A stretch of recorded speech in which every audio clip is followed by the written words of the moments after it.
Hey everyone, Evil Car here, doing another DC Universe Classics review. This is part 5 of my 8-part series on Wave 11 Build Kilowatt. As you can see, part 5 is on Katma Tui, a female Green Lantern. Katma Tui first appeared in Green Lantern Volume 2, number 30, dating back to 1964.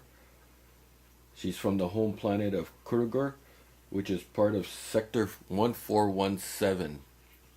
Now this sector was guarded by the Green Lantern Sinestro, but when he turned rogue, the Guardians of the Universe nominated Katma Tui as his replacement, and she filled that role for a while until she retired. She was recruited back by Hal Jordan, who's the Green Lantern of Earth, when he wanted to leave the Corps and wanted her to train his replacement, John Stewart. She was reluctant at first, but she eventually did train him, and during training they got close and fell in love and got married. Katma Tui later on ended up being slain by the villain Star Sapphire. Star Sapphire sliced her up in her own kitchen. She did get resurrected briefly, but that didn't last very long. I'm not sure why. I didn't really read that part of the story. Onto the figure. As you can see, this is her first time in a 6-inch figure. She is figure 1 of Wave 11 and comes with the upper and middle torso of Kilowog. For the first time in Wave 11 on my reviews, this is the first figure that comes with accessories, so that's pretty cool.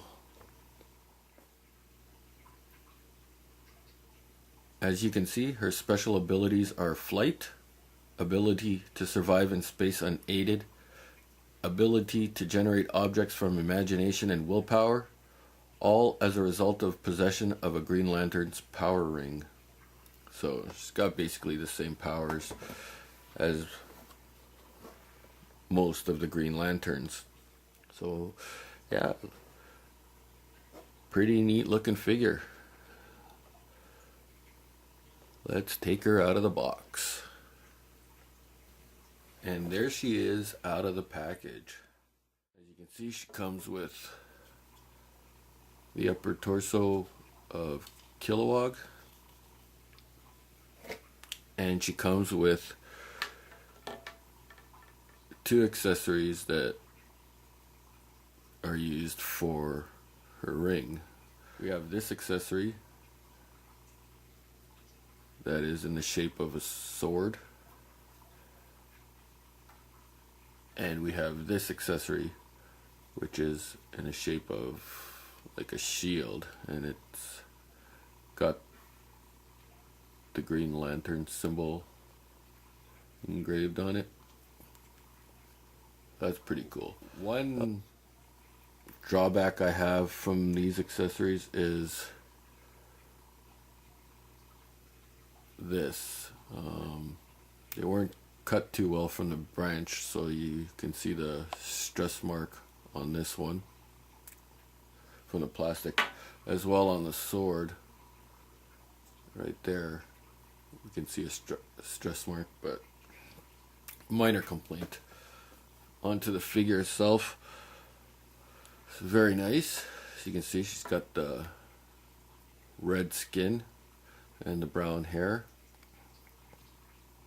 She dons the black uniform in this figure. John Stewart, I believe, was the very first Green Lantern, if not the very first DC superhero that first donned a black uniform, or dominantly black uniform. She's got her power ring there. Green Lantern logo on the chest. And the typical Green Lantern uniform on the back. Not much detail to this figure compared to the others. There's not much muscle tone on the legs or on the arms. It's pretty straightforward. But I really like the fact that they got the color right on the skin, the right skin tone. And got some details with the hair there coming down the sides on either side. Articulation. Rotates 360 at the head. Arms will rotate 360. Elbows will bend up and down. Got 360 articulation on the wrist and 360 above biceps.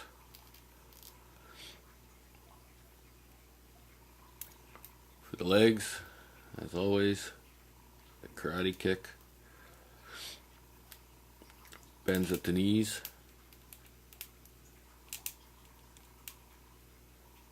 And swivels at the ankle joint. And like the others, will rotate 360 above the kneecap.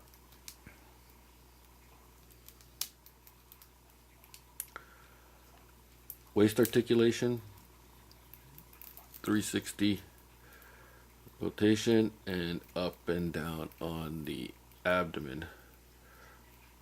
Her head will swivel up and down a little bit, but not too much. So for her accessories, there's no real clip, it's just an opening there, and they just clip on to the arm, or wrist, sorry. Just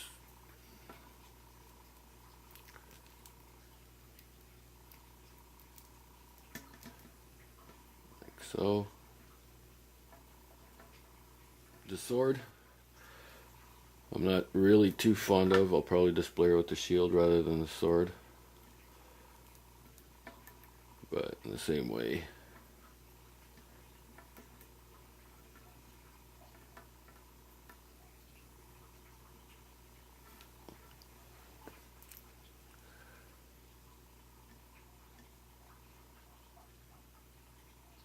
It just attaches onto the wrist like so.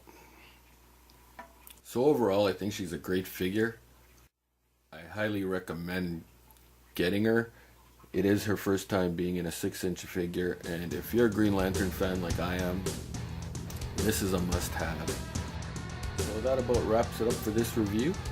Until my next review, which will be her husband, John Stewart. Evil Car out.